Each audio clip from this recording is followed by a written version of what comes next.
Hi, thanks for joining me again. And as mentioned in the previous Pilates video for kids and teens, I'm going to be demonstrating the 5 basic principles today, which is the basis of Stop Pilates. And quite frankly, if you do use these principles in any of your exercises, I think you're going to get such positive results that you'll be able to see the difference for yourself. So I'm going to try to keep the principles simple and easy to follow. They do get a bit technical, but we're going to try to squeeze it in to the limited video time that's available. So let's start with the key principle of Pilates, which is breathing, because breathing is needed right from the beginning of the Pilates exercises. As you see that we always start with deep breathing and continues right through the exercises and end up with the same breathing pattern. So in Pilates, we encourage deep breathing in through the nose and exhaling deeply through pursed lips. It's always suggested to breathe into the lower lobes of the rib cage, breathe into a 3-dimensional breath pattern, into the lateral posterior sides of the rib cage. So Pilates really encourages that 3-dimensional breath. This breath pattern really encourages and promotes those gas exchanges, the oxygenation that takes place. And also, when you're breathing in deeply into the rib cage, your rib cage, if you notice, opens up and expands, opens out and up. So what happens is you're also promoting that thoracic extension. So there's always a slight mobility that is promoted while you're breathing. So when your rib cage opens out and up, it encourages that thoracic extension. And as you exhale deeply, your rib cage draws in and down. So that again encourages that spinal flexion. So breathing deeply and breathing efficiently promotes that mobility of the spine, reduces unnecessary tension in the muscles, and just helps the body relax. So it preps the body up for the exercise.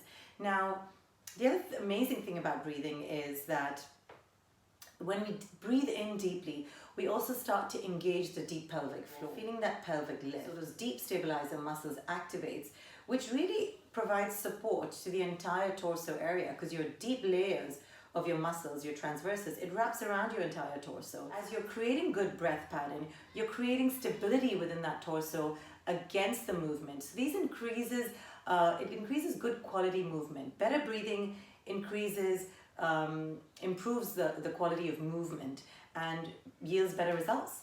So that's the breathing that we want to encourage and why it's important.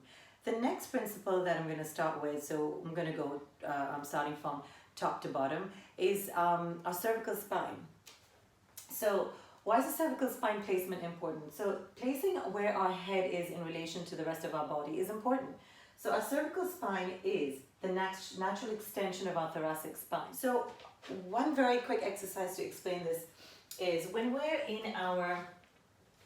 doing our thoracic extension, so when we're extending our back and we're coming down onto our stomach, this is a typical exercise to see that you are placing your cervical spine in the correct place. So facing down, as I take a deep breath in and as I begin to exhale and come into that thoracic extension. So I lift my head and chest, upper back extending.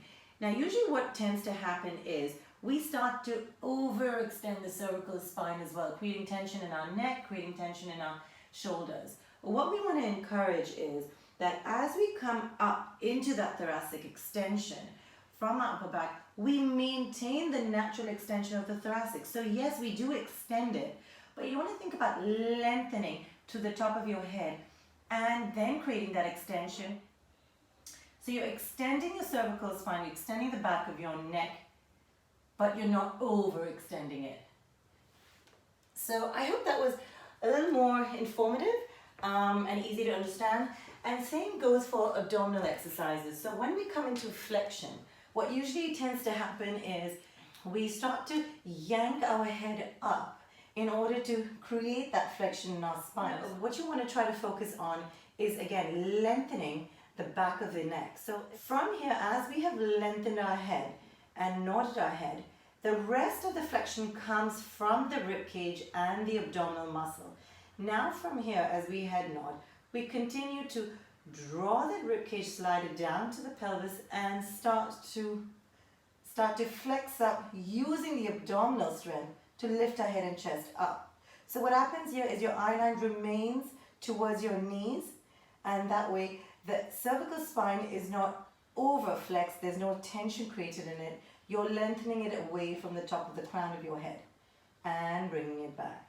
So what you want to think about initiating that movement with a head nod, which it looks like this. So eye line to the ceiling, and as you take your eye line to your knees, your head follows. So you're just lengthening the back of your neck as opposed to jamming your chin to your chest.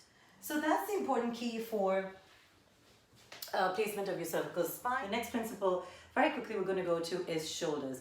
Very, very important. Why? Because shoulder has a lot of mobility. The only bony attachment to our shoulder, it has only one bony attachment to our clavicle bone, and therefore it gives us a lot of range. It has a lot of range, a lot of mobility, which requires us to focus more on the stability, since we have a lot of range of motion with our shoulders. So what that means and what that looks like is, so these are what are the different movements and the mobility of our shoulders that is available to us. So if I take my arms shoulder height, from here I breathe in, and as I exhale, I draw my shoulder blades away from each other into protraction. So I'm taking my arms further away from my body and bringing it back into neutral. In the same manner, as I inhale and exhale, I can draw my shoulder blades towards each other, creating a retraction and bringing it back to center. So when the shoulders come back to center, it is a neutral alignment. So what that looks like in an exercise, when we come to a 4-point kneeling, breaststroke prep exercises, over here this requires a lot of stability through our shoulders. So what that means is that we need to make sure that we understand where our shoulder is in placement. Is it protracted? Is it neutral, or is it retracted? And we try to maintain that neutral alignment. Hands and legs on one opposite arm and opposite leg away from each other, and bring it back. We're looking at focusing on the stability of our shoulders. So here you will take note of where your shoulder blades is placed as you're doing the exercises. And that requires abdominal engagement to create that, to maintain that shoulder stability. Coming back to the 4-point kneeling, the other thing you want to make sure is that as you take your arm away from you, whether your shoulders are elevating or depressing. So you want to draw that back and see that you are creating again a neutral alignment. So that's how you can think about incorporating the shoulder stability and mobility into your exercises. The next principle we want to think about is rib cage. Very, very important, and that's one thing that we talk a lot about during our Pilates exercise, to keep that rib cage down, sinking on the mat, to keep that rib cage heavy on the mat. So why do we talk so much about the rib cage? The lower lobes of the rib cage is connected to the abdominals, so it is attached to the abdominals. As we raise our arms up, our rib cage tends to pop, which is a natural tendency, and that also affects the thoracic spine. We also tend to come into an extension of the spine. What we want to remind ourselves is, because the lower lobes of the rib cage is attached to the abdominals, you need to recruit your abdominals to draw that rib cage down, maintaining engagement in the abdominal, and then bringing your spine back into a neutral so that you are in a strong position to carry out the exercises that you're looking to do. The next principle, very quickly, that I want to run through with you is the pelvis placement. So what does pelvis placement mean, and what does it look like? So when we lie down, so one is the pelvis is in neutral, and one we want to take it to is in an imprint. So a neutral is when your tailbone is heavy on the mat, your hip bones, pubic bone are in line and parallel to the mat. From here, when we start to inhale, recruit these obliques and start to just tuck under slightly. So drawing the hip bones towards the ribcage, you bring your pelvis into an imprint. So you're lengthening your lumbar spine. But when you're in a neutral pelvis, you have a natural curve in your lower back.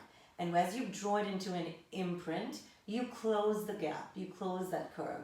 So usually in an abdominal exercise, when we have both our feet down, we encourage to keep our pelvis in a neutral pelvis, into flexion, keeping your pelvis in neutral. If you don't have the abdominal strength to maintain the pelvis in neutral, then you can tuck your pelvis into an imprint as you come up into flexion, but then you want to maintain that stability. You want to keep your imprint there and continue and carry out the exercise in the imprint until you gain the abdominal strength to bring your pelvis back into a neutral.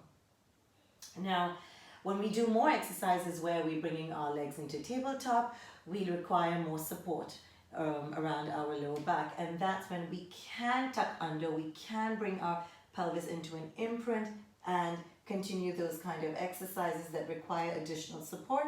However, if you do have the abdominal strength to hold your pelvis into a neutral against your weight of your legs, by all means, that's a great abdominal workout. So that is just a quick demo on pelvis placement. And I hope I've been able to explain just in very, very simple ways why these principles are important, and try to introduce these into all your exercises and see the difference. And also, the more you pay attention to these in Pilates exercises, you will yield better results. Stay tuned for my next video. Thanks for watching.